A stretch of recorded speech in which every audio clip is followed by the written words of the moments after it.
Welcome to my ज्ञान केंद्र coaching में आपका स्वागत है।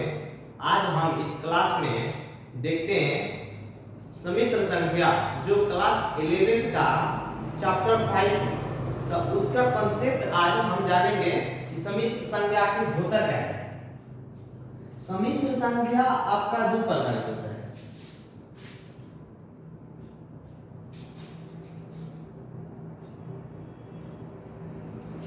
एक होता है वास्तविक,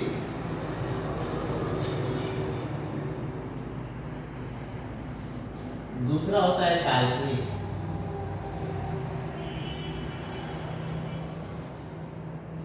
सम्मिश्र संख्या आपका दो प्रकार का होता है, एक वास्तविक होता है और एक काल्पनिक होता है। चलिए देखिए, आप लोग 10th में तो नॉर्मल मान निकालने के लिए सीखे होंगे कि √4 इसका आपका क्या होता है, वो 2 होता है, ठीक है। लेकिन ये तो नहीं सिखाया गया होगा 10th में कि -√4 को आप क्या लिख सकते हैं।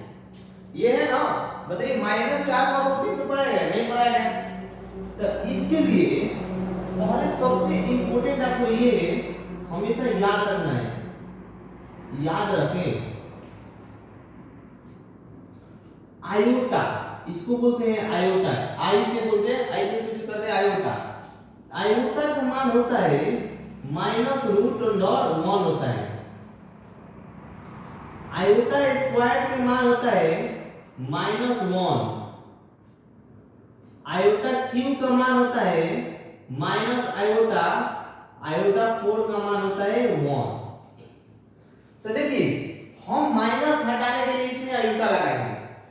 तो अगर 4 को हम 4 गुने -1 लिख सकते हैं ना, तो 4 गुने √1, ठीक है।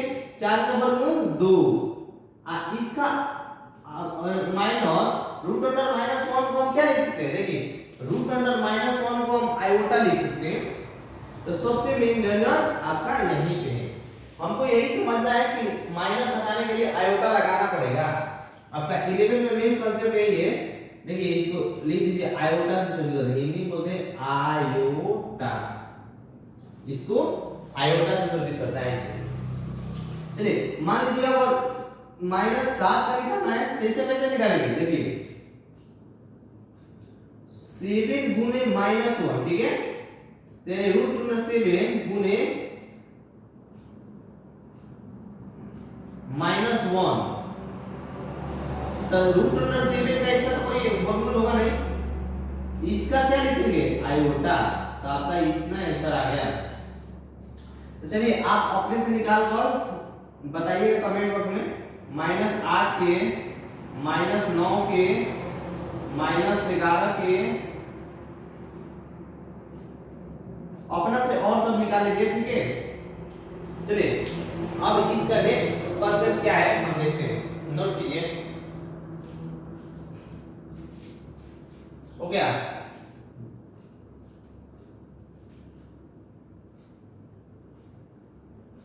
अब नेक्स्ट कॉन्सेप्ट इसका क्या है, देखिए वास्तविक काल्पनिक हम लोग देखते हैं, ठीक है। मान लीजिए x² + 2x + 3 = 0, ठीक है। आप 10th में द्विघात समीकरण पढ़ेंगे ना,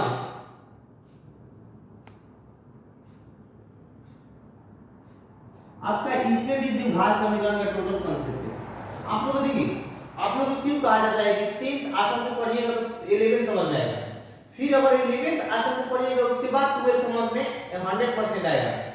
आप बहुत सारे स्टूडेंट होते हैं, हम लोग अपने में भी देखे हैं कि सोचते हैं लोग छोड़ो 11th में क्या पढ़ना है, लेकिन बाबू 11th सबसे जरूरी है, क्योंकि 11th आपका सबसे जरूरी इसलिए 11th है ना, क्योंकि अगर 11th बर्बाद कर दोगे नहीं 12th आना समझ में आएगा, और नहीं कंपटीशन भी, आपका कंपटीशन पूरा आपका 11th में ही।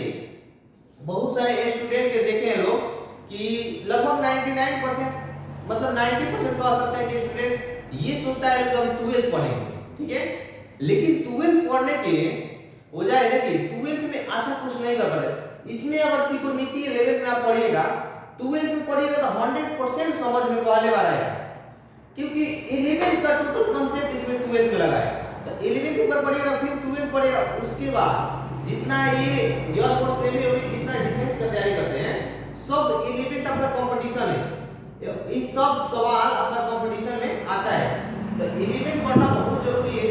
आप लोग हमेशा देखिए, ध्यान रखिए, कभी भी 11th को मजाक लेकर मत समझिएगा।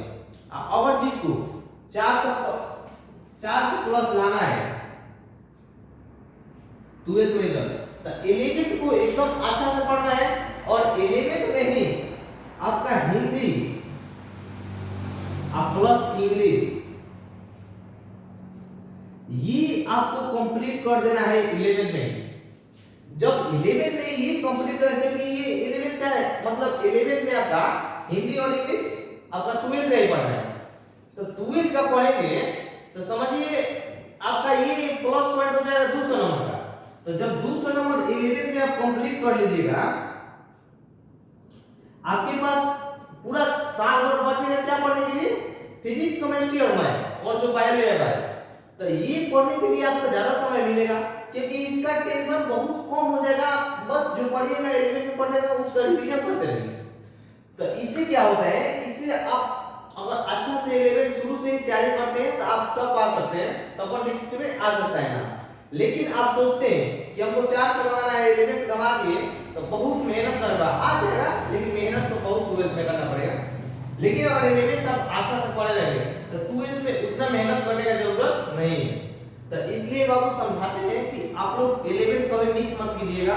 11th मन लगा पड़ेगा, 11th में उतना फोकस देना पड़ेगा ना जिसमें 12th में देते हैं, क्योंकि 11th आपका 12th से भी ज्यादा महत्वपूर्ण है। इसलिए 11th का भी गवाइएगा नहीं, ठीक है। चलिए आप लोग 10th में पढ़े होंगे द्विघात समीकरण। ए बराबर कितना है 1, बी बराबर कितना है 2 और सी बराबर कितना है 3, है ना। देखिए ये फार्मूला आप लोग पढ़े होंगे, minus b plus minus root under b square minus 4ac बटा में 2a, आप लोग पढ़े होंगे ये वाला फार्मूला 10th में। इसी पे हम जानेंगे वास्तविक और काल्पनिक। देखिए x बराबर माइनस b का मान कितना है 2 plus minus root under b का मान 2 का स्क्वायर माइनस 4, a का मान 1 और c का मान क्या होगा 3 बटा में 2 into a का मान 1। x बराबर माइनस 2 प्लस माइनस दो दो लिखे 4 माइनस 3 चौका 12 बटा में 2a। x बराबर माइनस 2 प्लस माइनस 12 में से क्या गया, 12 में से 4 गया तो माइनस 8, अब बटा में क्या हुआ 2, क्योंकि 2 एकम 2। अब देखिए x बराबर माइनस 2 प्लस माइनस, इसको देखिए अब माइनस हटाने के लिए क्या करेंगे, हम अभी आपको पता है आयोटा लगाएंगे। माइनस हटाने के लिए क्या करेंगे, यानी 8 गुने माइनस 1 बटा में 2, यानी x बराबर माइनस 2 प्लस माइनस ये रूट 8 को हम क्या लिख सकते हैं 2 रूट 2 आयोटा, अब बाटा में 2, दोनों का बाटा में कर दीजिए। x बराबर एक बार प्लस लेंगे तो क्या हो जाएगा, इसमें से 2 कॉमन कर दीजिए, ठीक है। तो एक बार प्लस लेने पर तो प्लस लेंगे तो देखिए माइनस 2 प्लस 2 रूट अंडर 2 बटा में 2, इसमें से 2 कॉमन करेंगे तो x बराबर 2 कॉमन हो जाएगा माइनस 1 प्लस रूट अंडर 2 बटा में 2, 2 से 2 कैंसिल, तो x बराबर माइनस 1 प्लस रूट 2 आ जाएगा। फिर दूसरा जब लेंगे तो क्या आएगा माइनस 1, अब फिर माइनस रूट 2 आ जाएगा। ये जब आपका 2 को माना गया x बराबर 2 आयोटा, x बराबर a को माना है माइनस 1 प्लस रूट 2 आयोटा और a को माना है माइनस 1 माइनस रूट 2 आयोटा। हमेशा एक चीज याद रखिएगा। अब यहाँ पे हमको दिख रहा है कि वास्तविक और काल्पनिक होता क्या है। जो आयोटा के साथ नहीं रहेगा वो आपका वास्तविक है। तो इसमें वास्तविक हो जाएगा क्या, आयोटा के साथ कौन है ये, तो -1, तो इसमें -1 वास्तविक हो जाएगा और काल्पनिक कौन हो जाएगा, +√2। बस आयोटा को नहीं लेंगे, इसका √2 हो जाएगा, ठीक है। इसमें देखिए, इसमें वास्तविक कौन हो जाएगा -1 और काल्पनिक कौन हो जाएगा, बताइए, काल्पनिक -√2। तो यहाँ पे समझिए वास्तविक और काल्पनिक में डिफरेंट क्या है। वास्तविक उसको बोलते हैं जो आयोटा के साथ नहीं होता है, और काल्पनिक उसको बोलते हैं जो आयोटा के साथ होता है। तो यहाँ पे हमारा कंसेप्ट कहने का मतलब ये है और ये समझाने का मतलब है। चलिए नोट कीजिए, फिर नेक्स्ट कंसेप्ट देखते हैं।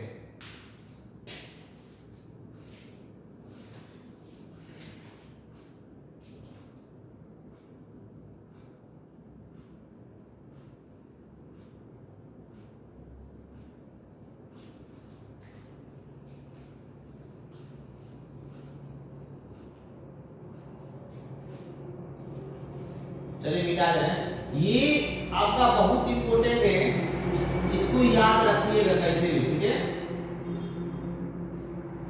बीबी आई है ये, इसका बहुत इजी, पूरा चैप्टर में इसका यूज है। चलिए नेक्स्ट कांसेप्ट देखते हैं।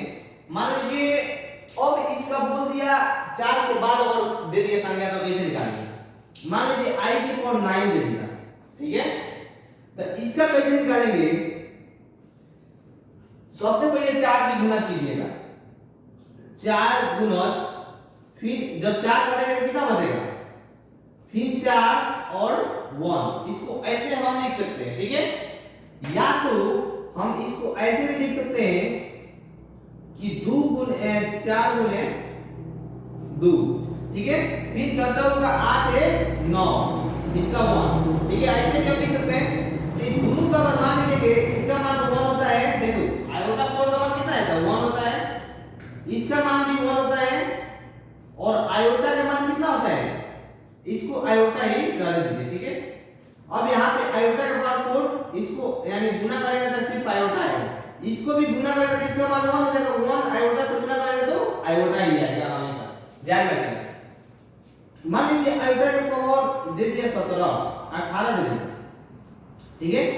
तो आयोटा का पावर जब 18 दे दिया, तो देखिए सबसे पहले आयोटा यानी 4 की गुणज करेंगे, तो 4 का 16, 16 में से 2 कितना बचा, तो 2 बचा स्क्वायर में।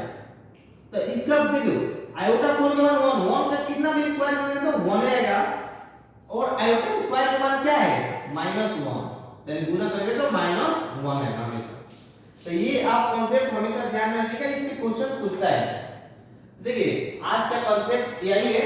अब हम लोग कल के क्लास में बुक चालू करेंगे 5.1 चालू करेंगे। तो आप चैनल पर नए तो सब्सक्राइब कर दीजिए और लाइक कमेंट कर दीजिए, ताकि समझ में आए कि आपको समझ में आए कि नहीं, इतना एक प्यारा सा कमेंट कर दीजिएगा। Thank you.